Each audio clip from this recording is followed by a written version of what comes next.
Cajun Cardboard coming at you with another video from the great state of Louisiana, and going to be another one of our little kind of MVP race daily box score check-ins. Today is December 18th.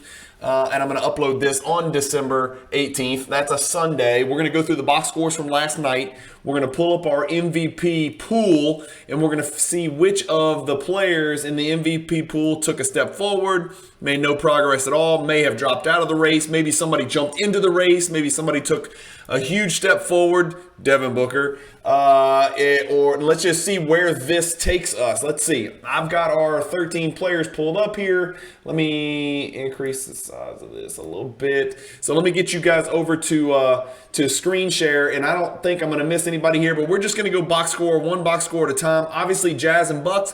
Nobody on the Jazz. Let me switch you over, guys. Nobody on the Jazz is in the MVP race, despite the fact Markkanen's having an all-NBA type season. There's no chance, obviously, and eventually the Jazz are going to kind of disappear. They're 17 and 15 now after a crazy hot start where they were kind of the talk of the league for a while. They were being at the head of the Western Conference standings, but the Bucks are 21 and 8. Obviously, MVP is squarely in the conversation for MVP.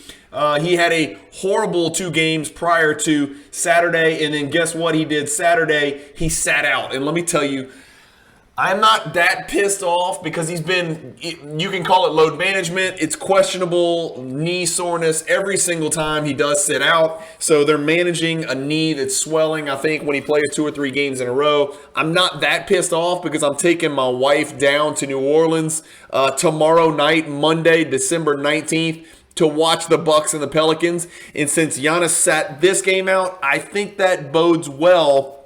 And Middleton sat it out too. I think that bodes well that he's going to play tomorrow night against the Pelicans, who are right there at the top of the Western Conference standings, somewhere near it. So no movement here for Giannis. Actually, I would call it a step back because he had a terribly inefficient 9 for 26, and then he had a horrible game where they got their asses blown out by 41 points by the Grizzlies, which makes me look like an idiot because I'm always saying the Bucks are underrated and the Grizzlies are overrated, and the Grizzlies with Middleton and Giannis got the living dog mess beat out of them. The Grizzlies killed them.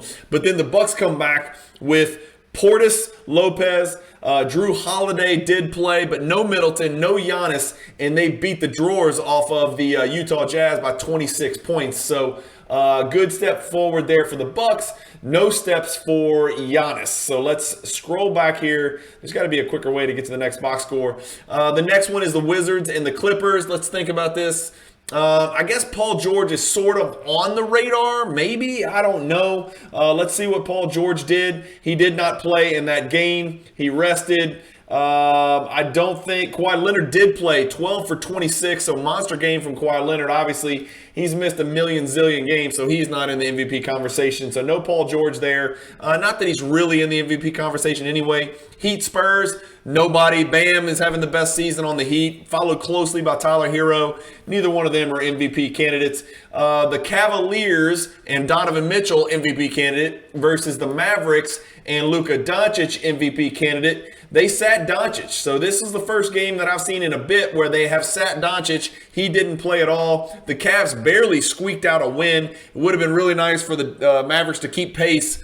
Doncic is barely in, and I guess I could pull this up too. Doncic's team is barely in the playoff race here. If he doesn't make the playoffs, obviously I don't see any way in the world that you could consider him for MVP. Let's stop these ads from pulling up. The Mavericks are 15 and 15. They are a half a game up on the Timberwolves for the last play-in spot. And they're 5 and 5 in their last 10, which is right on par because they're 15 and 15. But they didn't play Doncic last night, so he's out. Kemba Walker did step in and have 32, 5 and 7. So people who thought Kemba Walker was gonzo and done for, I don't know. Let's keep an eye on that. Let's see what happens. I don't know if he's going to play back-to-backs, but we'll see what happens. And then Donovan Mitchell, 9 for 21, just shy of 50%, 25, 4 and 3 with a steal, 1 for 9 3-pointers, was not proficient in in that area. 6 for 8 free throws, ho-hum, boring, mediocre there. So I would say this is, it's great that the Cavs got a win, but Donovan Mitchell didn't do much of anything. Just peeking in, the Cavs are in third. Remember, they're 2.5 behind the Celtics, 2 games behind the Bucks, but they're in a solid third there. It looks like the Nets are going to push on them. The Nets have won 9 out of their last 10. The Cavs, Bucks, and Celtics are all, 7 out of 10, 7 out of 10, and 6 out of 10. So that'll be an interesting race to watch in the Eastern Conference. I think those 4 are the class. Again, maybe the Sixers sneak in there. They've got to get healthy. Trailblazers, Lillard is sort of out there lurking in the shadows. They would really have to go nuts in the Western Conference. If he had played every game, he'd absolutely be in our MVP pool. I didn't really put him in the MVP pool because he just missed so many games, but we know he's been tearing it up lately. 25 and 10 last night. Did not shoot the ball well against the Rockets, but they did get a win, so they're 17 and 13, which puts them sixth in the Western Conference. Guys, this is so bunched up. It's unbelievable. The Blazers are 2 out of first.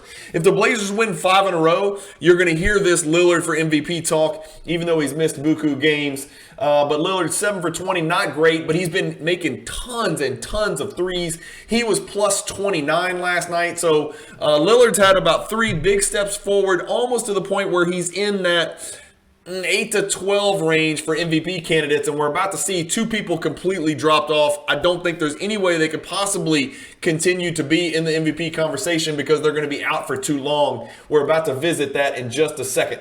So let's back out of that. The Blazers beat the Rockets. Big step forward for Lillard. Every game he plays and stays upright is obviously a step forward. Grizzlies and Thunder, that's Shai Gilgeous-Alexander, who is, in a manner of speaking, in the conversation for MVP just because he's so elite statistically. And then John Morant, who is right there lurking right behind too. And again, if the Grizzlies finish first in the West and he's the best player on the Grizzlies, and calm down, all my Bane people, calm down with that. Calm down with the Jaren Jackson Jr. hype beasts out there. John Morant's the best player on this team. I don't care what analytics say. The dude's the best player on the team. His gravity is humongous, and he means everything to this team. I'd like to see them try to win a playoff series without him this year. We'll see how that goes. But John Morant had a doozy of a night, and part of it was because he got 2 technicals, got tossed out of the game. I think he got 1 technical for, I can't remember what the first technical was for, whatever, not a big deal.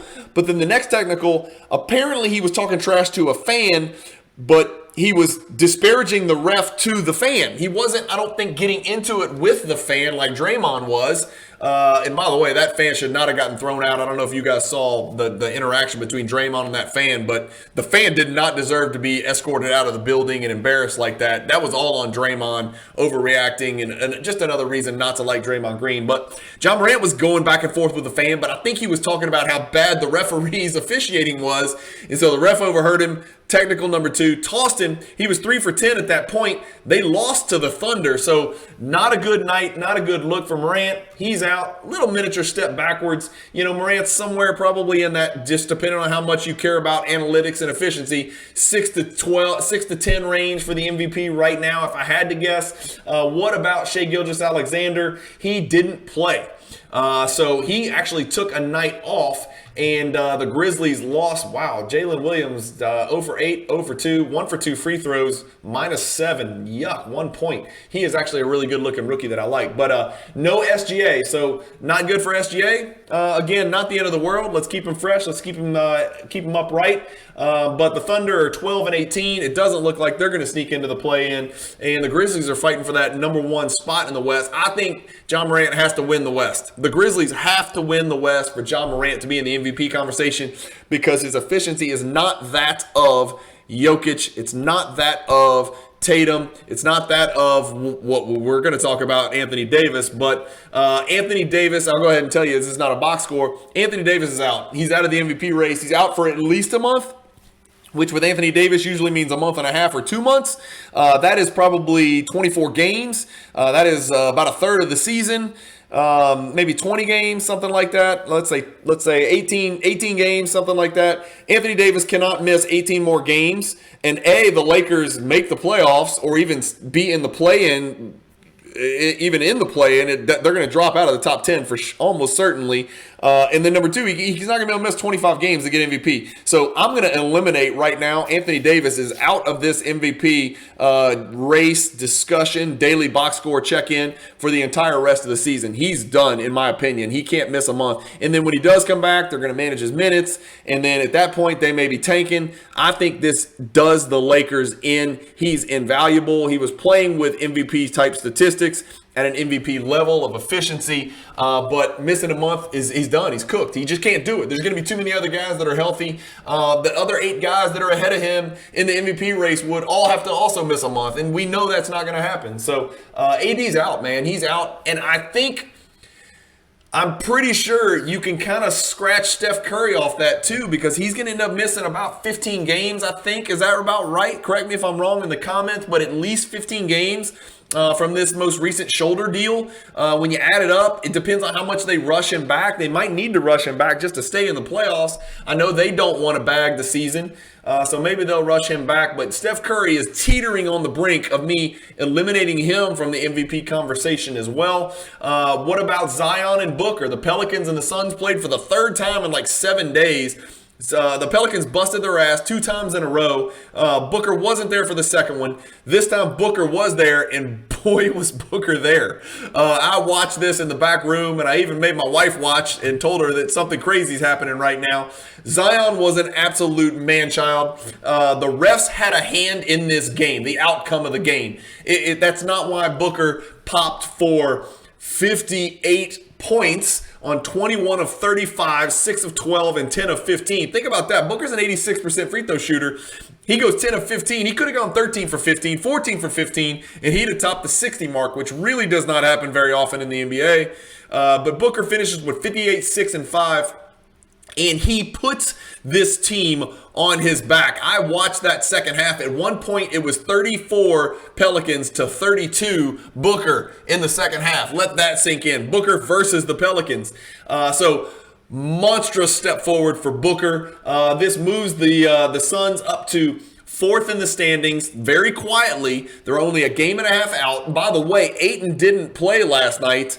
Michael Bridges and Chris Paul did, and Paul actually had a pretty decent game, and he had been absolutely terrible lately. He was 6 of 11, 5 threes, 18 points, 5 boards, 8 assists, so great game for Chris Paul. Booker was the real story last night, though, with 58. But I think also a step forward for Zion. Even though his team didn't win the game, he had 30 and 9, and he was 12 of 15 field goals and 6 of 7 free throws, and he did everything that could be expected. He just could not keep pace with Booker. He just couldn't. And I'll be honest with you, I was a little disappointed that, and even though CJ McCollum had it cooking, there was a couple guys that took shots late in that game for the Pelicans.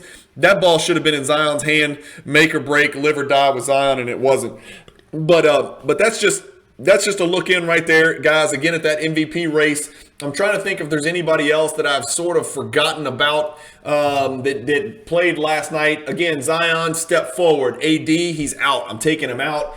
Kevin Durant did not play. Giannis, his team played, and they won, which is good, but he sat out, which is not good. I'm worried he's going to sit too many games to be considered in the same conversation with a Jokic, with a Zion, with a surging Booker. SGA did not play, and his team did, and they actually won without him against Ja Morant. That's weird. Jokic did not play. Spider Mitchell, he did play, and they beat the Dallas Mavericks by 1. So another good step forward for Spider Mitchell. Tatum did not play, Embiid did not play. Doncic sat, and his team lost, which it puts them in a very precarious position in the West.